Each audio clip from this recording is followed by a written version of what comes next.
बच्चों, संस्कृत की online class में हम इस समय आप लोगों को चंद्रापीड़ कथा गद्य काव्य पढ़ा रहे हैं, जो कि बाण भट्ट द्वारा, महाकवि बाण भट्ट द्वारा रचित है। तो आज जो पढ़ाने जा रहे हैं ये उस समय की घटना है जब चंद्रापीड़ को पता चलता है कि कादम्बरी चंद्रापीड़ की याद में उसके प्रेम में व्याकुल है, उसको फिर से देखना चाह रही है।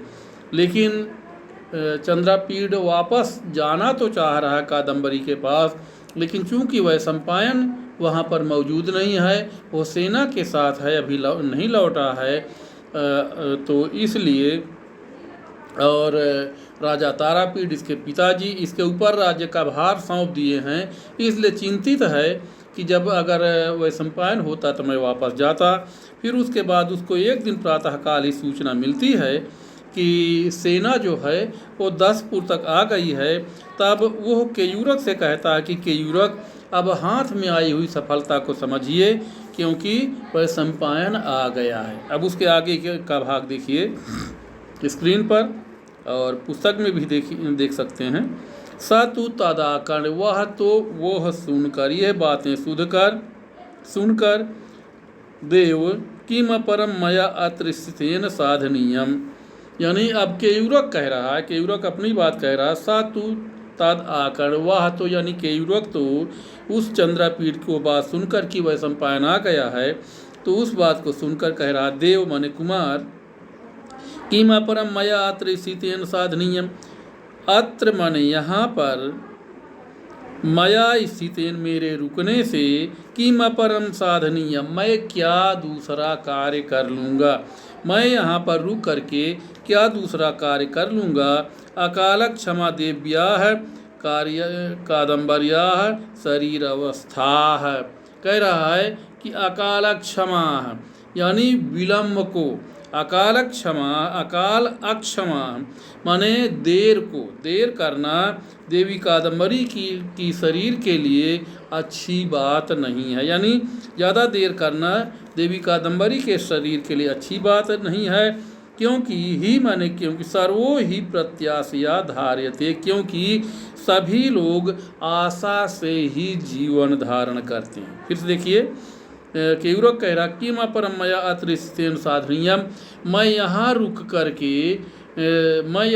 कर क्या करूँगा, क्योंकि अकाल क्षमा देव्या कादम्बर्या शरीर अवस्था, यानी विलम्ब को अकाल क्षमा माने देवी कादम्बरी की शारीरिक अवस्था जो है, अकाल क्षमा विलम्ब को सहन करने में असमर्थ है।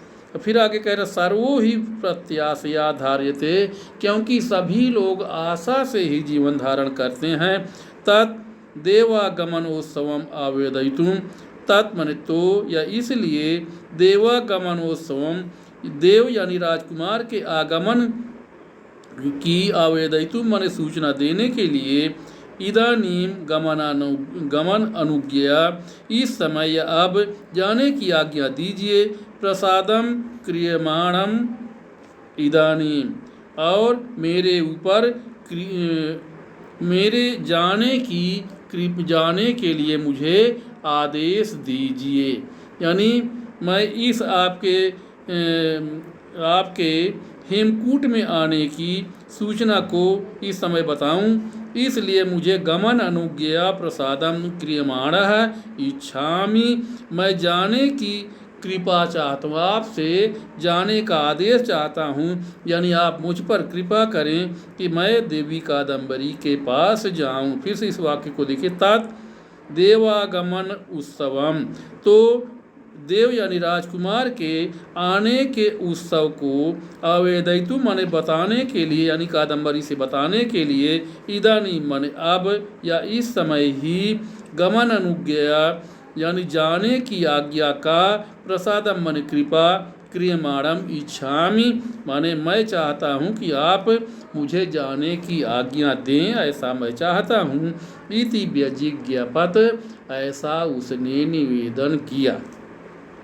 एवं विज्ञापिते केयूरकेण केयूरकेण एवं विज्ञापिते, केयूरक के द्वारा ऐसा निवेदन किए जाने पर परितुष्टः चंद्रापीडः प्रत्युवाच, परितुष्टा माने संतुष्ट हुआ, चंद्रापीड प्रत्युवाच माने बोला, साधु चिंतितम अच्छा सोचा। केयूरक से चंद्रापीड बोले, कहा कि अच्छा सोचा, साधु चिंतितम अच्छा सोचा,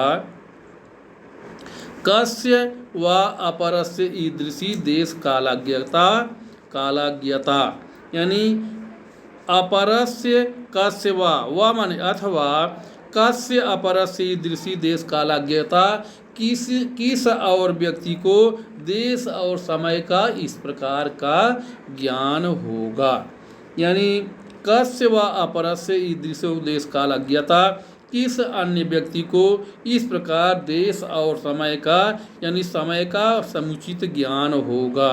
गम्यताम देव्याः प्राण संधारणाय, देव्याः प्राण संधारणाय गम्यताम, देवी कादम्बरी के प्राण धारण कराने के लिए गम्यताम माने आप जाइए। मदागमन प्रत्ययार्थम च पत्र लेखा त्वया एव सह यातु देवी पाद मूलम, कह रहा है कि मद आगमन प्रत्यार्थम, यानी मेरे आने का विश्वास दिलाने के लिए, यानी मैं आऊँगा इस बात का विश्वास दिलाने के लिए, च माने और, मद आगमन प्रत्यार्थम मेरे आने का विश्वास दिलाने के लिए, पत्र लेखा त्वया एव सह यातु, पत्र लेखा तुम्हारे ही साथ जाए, देवी पाद मूलम तुम्हारे ही साथ देवी के चरणों के समीप जाएगी। यानी कह रहा है कि मद आगमन प्रत्यार्थम च मने और, मद आगमन मन मेरे आने का प्रत्यार्थम मन विश्वास दिलाने के लिए, पत्र लेखा त्वया एव सह तुम्हारे ही साथ, या तुम्हारे जाए, देवी पाद मूलम देवी कादम्बरी के साथ तुम्हारे ही पास जाए। इति उक्त्वा मेघनादम आहूय आदिदेश, ऐसा कह करके मेघनादम आहूय मेघनाद को बुला करके आदिदेश माने आदेश दिया। मेघनाद, हे मेघनाद, यस्याम भूमौ पत्रलेखा नयनाय पूर्वं मया त्वं स्थापितः तां भूमिं यावत् पत्रलेखामादाय केयूरकेण सह अग्रतः गच्छ। कह रहे हैं हे मेघनाद, यस्याम भूमौ माने जिस भूमि पर पत्रलेखा नयनाय पत्रलेखा को ले जाने के लिए, पूर्व माने पहले, मया त्वं स्थापितः मैंने तुम्हें, यानी पत्रलेखा नयनाय पत्रलेखा को वापस लाने के लिए, पत्रलेखा को वापस लाने के लिए मैंने तुम्हें ठहराया था। पूर्व माने पहले, मया त्वं स्थापितः मैंने तुम्हें ठहराया था या मैंने तुम्हें रोका था। तो ताम भूमि यावत उसी भूमि तक, पत्रलेखा मादाय माने पत्रलेखा को लेकर के, केयूरकेण सह अग्रतः गच्छ केयूरक के साथ आगे आगे जाओ। फिर से देखिए इस वाक्य को, कहते हैं चंद्रपीठ कहते हैं मेघनाद माने हे मेघनाद, यस्याम भूमौ माने जिस भूमि पर पत्रलेखा नयनाय माने पत्रलेखा को लाने के लिए, यानी जिस भूमि पर पत्रलेखा को लाने के लिए मैंने, पूर्व माने पहले, मया त्वं स्थापितः मेरे द्वारा तुम्हें रोका गया था, या जिस भूमि पर पत्रलेखा को लाने के लिए, पूर्व माने पहले, मया त्वं स्थापिता मैंने तुम्हें रोका था, ताम भूमि यावत उस भूमि तक, पत्रलेखा मादाय माने पत्रलेखा को लेकर के, केयूरकेण सह माने केयूरक के साथ, अग्रतः गच्छ माने आगे आगे जाओ। यानी कह रहे हे मेघनाद, जिस भूमि में पत्रलेखा को लाने के लिए पहले मैंने तुम्हें रोका था, स्थापित किया था, उस भूमि तक पत्रलेखा को लेकर तुम केयूरक के साथ आगे आगे जाओ। अहम अपि वैशंपायनम आलोक्य अनुपदमेव ते तुरंगमयी है परागतोस्मि। अहम अपि माने मैं भी, वैशंपायनम आलोक के वैशंपायन को देख करके अनुपदमेव ते अनुपदमेव माने तुम्हारे पीछे ही या तुम्हारे पीछे पीछे ही तुरंगमयी परागतोस्मि घोड़े से आ रहा हूँ या घोड़े से आऊँगा। मैंने कह रहा है कि अहम अपि वैशंपायनम आलोक्य, मैं भी वैशंपायन को देख करके ते अनुपदमेव तुम्हारे पीछे ही तुरंगमयी परागतोस्मि घोड़े से आऊँगा।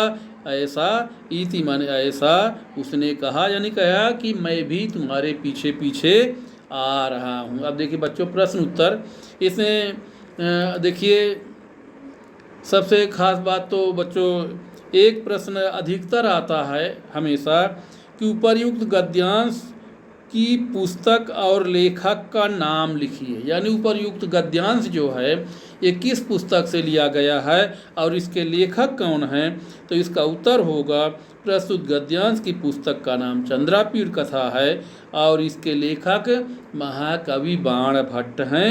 ये इसका उत्तर होगा। सामान्य सी बात है, हमेशा अक्सर एक प्रश्न इस तरह का आता है कि उपरोक्त गद्यांश किस पुस्तक से लिया गया है या उपरोक्त गद्यांश की पुस्तक और लेखक का नाम लिखिए। तो प्रस्तुत गद्यांश की पुस्तक का नाम चंद्रापीड़ कथा है और इसके लेखक महाकवि बाण भट्ट हैं। अब एक प्रश्न और इसमें से बन सकता है कि सर्वो ही प्रत्याशया धार्यते, ऐसा रेखांकित अंश का अनुवाद कीजिए। सर्वो ही प्रत्याशया धार्यते, सभी लोग इस रेखांकित अंश का अनुवाद करना है। तो इसका होगा सर्वो ही, यानी प्रायः सभी लोग आशा के सहारे ही अपना जीवन धारण करते हैं, यानी किसी चीज़ की आशा न हो तो आदमी व्यक्ति जीवित ही न रहे। इसलिए इस प्रश्न का उत्तर होगा कि प्रायः सभी लोग आशा के सहारे ही अपना जीवन व्यतीत करते हैं। तो अगला प्रश्न है कस्याः शरीरावस्था अकाल क्षमा आसीत्, किसकी शरीर की अवस्था विलंब को सहन करने के योग्य नहीं थी। तो उत्तर है देव्या कादम्बर्या शरीरावस्था अकाल क्षमा आसीत्, देवी कादम्बरी की शारीरिक अवस्था जो थी वो विलंब को सहन करने योग्य नहीं थी। अगला प्रश्न है के प्रत्याशया धार्यते, के प्रत्याशया धार्यते यानी कौन आशा से जीवन धारण करता है। तो उत्तर है सर्वो जना ही प्रत्याशया धार्यते, सभी मनुष्य सभी लोग ही आशा से जीवन धारण करते हैं। फिर अगला प्रश्न है कस्या प्राण संधारणाय गम्यताम, किसका प्राण धारण कराने के लिए जाए, यानी किसने कहा कि कस्या प्राण संधाराय धारणाय गम्यताम, किसका प्राण धारण कराने के लिए जाएं। तो देव्या कादम्बर्या प्राण संधारणाय गम्यताम, देवी कादम्बरी का प्राण धारण कराने के लिए जाना चाहिए या जाएं। एक प्रश्न और है देखिए कस्य आगमनोत्सवम आवेदयितुम इदानीं गमनानुज्ञा प्रसादम कृताम इच्छति, किसके आगमन के उत्सव को बताने के लिए इस समय जाने की आज्ञा प्रदान करने के लिए कौन कह रहा है, यानी कौन कह रहा कि मुझे जाने की आज्ञा प्रदान कीजिए। तो चंद्रापीडस्य आगमन उत्सवम आवेदयितुम इदानीं गमनानुज्ञया प्रसादम क्रियमाण इच्छामि, यानी केयूरक कहता है कि आपके आने के उत्सव को बताने के लिए मैं जाना चाह रहा हूँ, आप मुझे जाने की अनुमति प्रदान करें। तो बच्चों आज के लिए इतना ही, इसके बाद आगे के पाठ फिर बाद में पढ़ाएंगे। धन्यवाद।